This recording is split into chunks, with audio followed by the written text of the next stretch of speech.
Mahayana Pure Land welcomes you.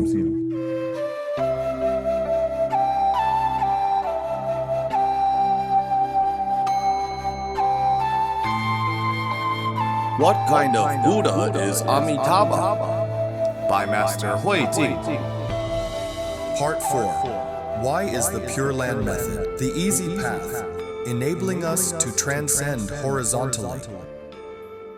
The commentary on the treatise on Sukhavati Rebirth states, "In the human and celestial realms, both the causes and effects of their merits are distorted and illusory. They are thus known as ingenuine merits. The reason is that those ingenuine merits still lead them to reincarnate in the 6 paths. On the other hand, Namo Amitabha is pure, genuine, and of great benefit, possessing supreme, inconceivable merits and virtues. Even if we recite this pure, genuine, and supreme phrase with our defiled minds and impure mouths, it would still be great practice and entirely unflawed."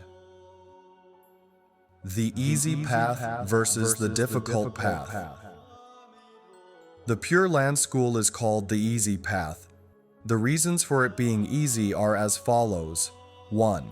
It is easy to understand and not complicated. Its principles are very plain, not abstruse or difficult.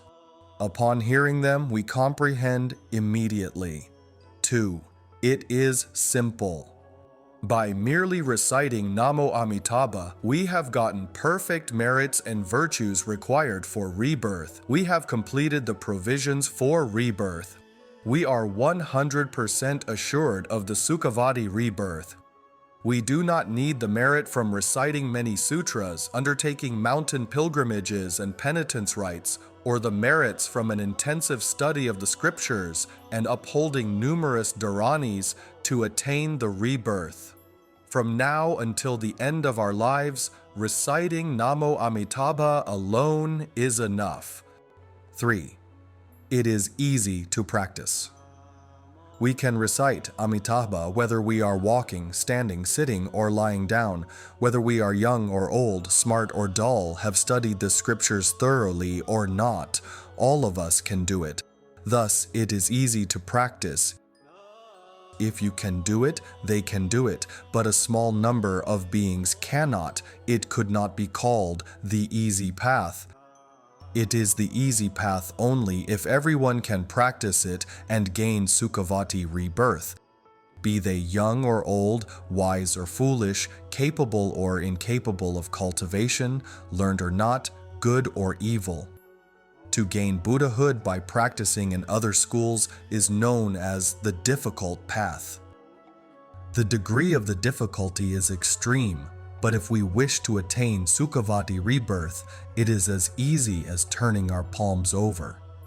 Everyone can do it. 4. It induces ease of mind.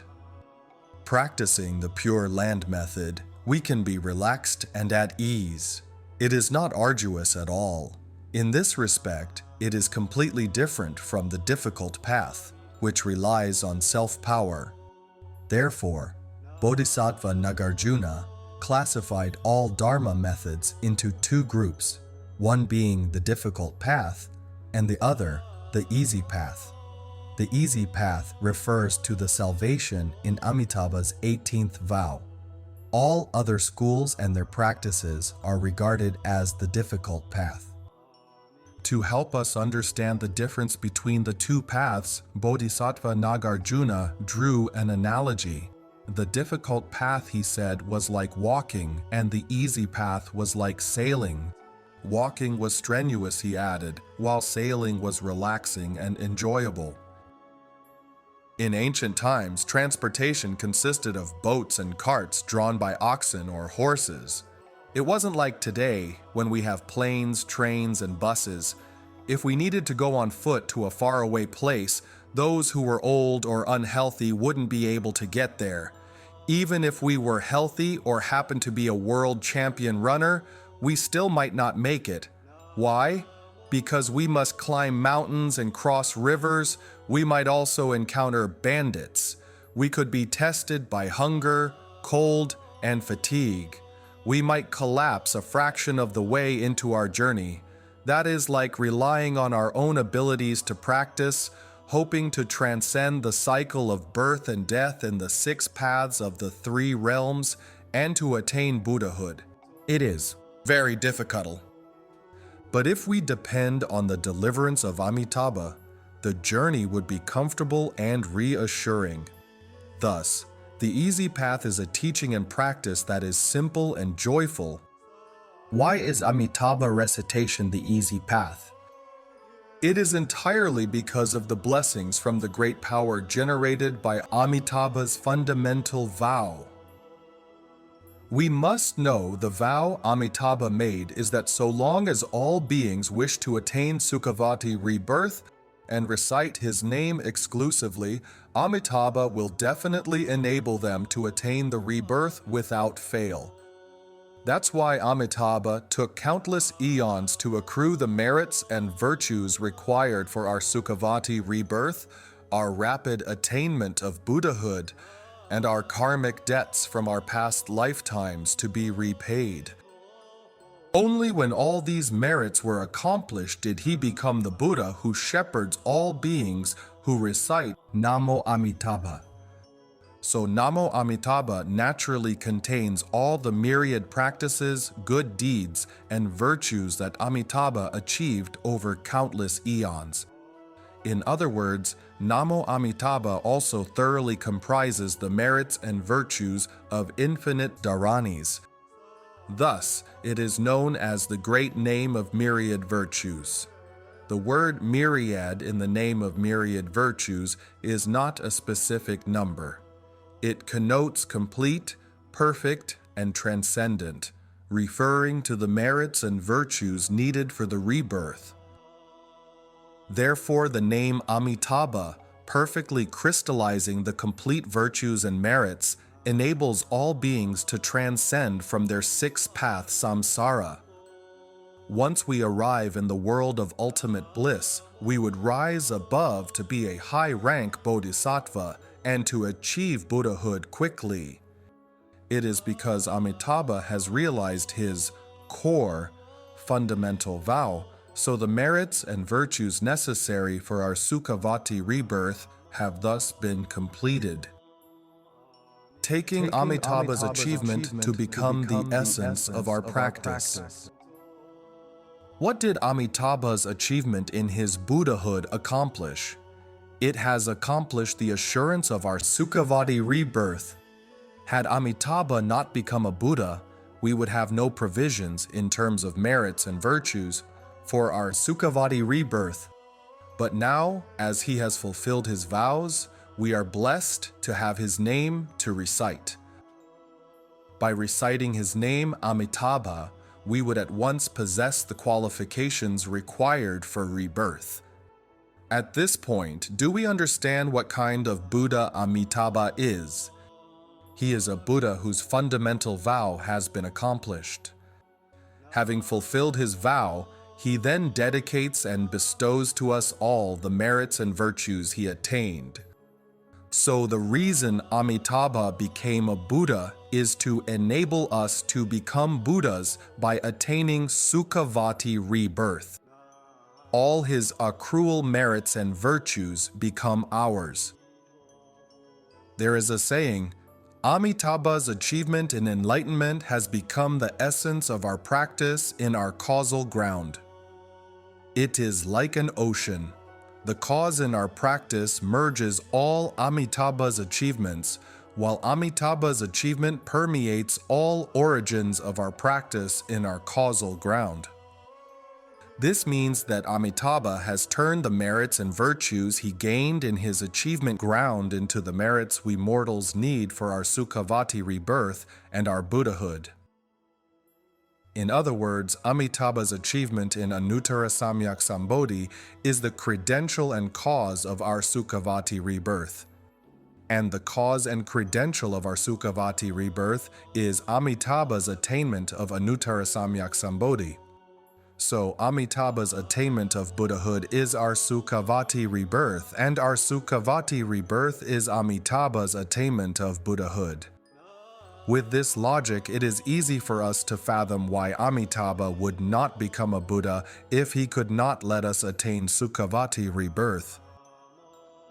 Since Amitabha has become a Buddha, it means we can certainly be born in his Pure Land by reciting his name. Therefore, our rebirth and Amitabha's attainment of Buddhahood are inseparable and forever bound together, which leads our Pure Land teaching flowing from the effect of Amitabha's achievement to the cause of our practice, not from the cause of our practice to the effect of our achievement. From the cause of our practice to the effect of our own achievement refers to the practice of ordinary beings going from the 10 faiths to the 10 abodes, 10 practices, 10 dedications, 10 bhumis, and then Buddhahood. They progress step by step, ascending one stage at a time. In the Pure Land school, however, we make Amitabha's achievement in enlightenment to become the essence for our practice in our causal ground. The merits and virtues from Amitabha's enlightenment become the provisions of our rebirth to become Buddhas. So we do not need to practice from 10 faiths, 10 abodes, 10 practices, 10 dedications to 10 bhumis. We can transcend all the stages by gaining Sukhavati rebirth to become Buddhas. The easy path, transcending horizontally. For this reason, the easy path is also known as the method of horizontal transcendence. In Taipei, there is a building that is 101 stories high. If we climbed each story to the top, it would take a very long time and arduous effort. But if we took an express elevator, we would arrive at the top very quickly and easily. Why is the Pure Land method, the easy path, characterized as horizontal transcendence? The answer lies in Amitabha's core fundamental vow. If Amitabha did not realize his core fundamental vow, none of the conditions would be completed. But once it was accomplished, all the requirements for our rebirth were present. We are then qualified to be born in the Pure Land and can anticipate becoming Buddhas. Each Buddha attaining Buddhahood is a rare and precious event, but it may not be directly and closely related to us, because these Buddhas did not resolve like Amitabha had in his 18th vow for our sake, nor did they, on our behalf, accrue over countless eons the incalculably meritorious bodhisattva virtues before attaining Buddhahood. Amitabha is not the same. His achievement of Buddhahood is predicated on our Sukhavati rebirth. Indeed, he has wagered his very life as Amitabha on our rebirth. Amitabha can come into being only if he is able to bring about our rebirth. He would not come into being otherwise. His achievement of Buddhahood was for our sake. So what kind of Buddha is Amitabha? Firstly, Amitabha is a Buddha who has realized his fundamental vow. Secondly, Amitabha is a Buddha who delivers all beings from suffering. Thirdly, Amitabha is a Buddha whose light embraces whoever recites his name.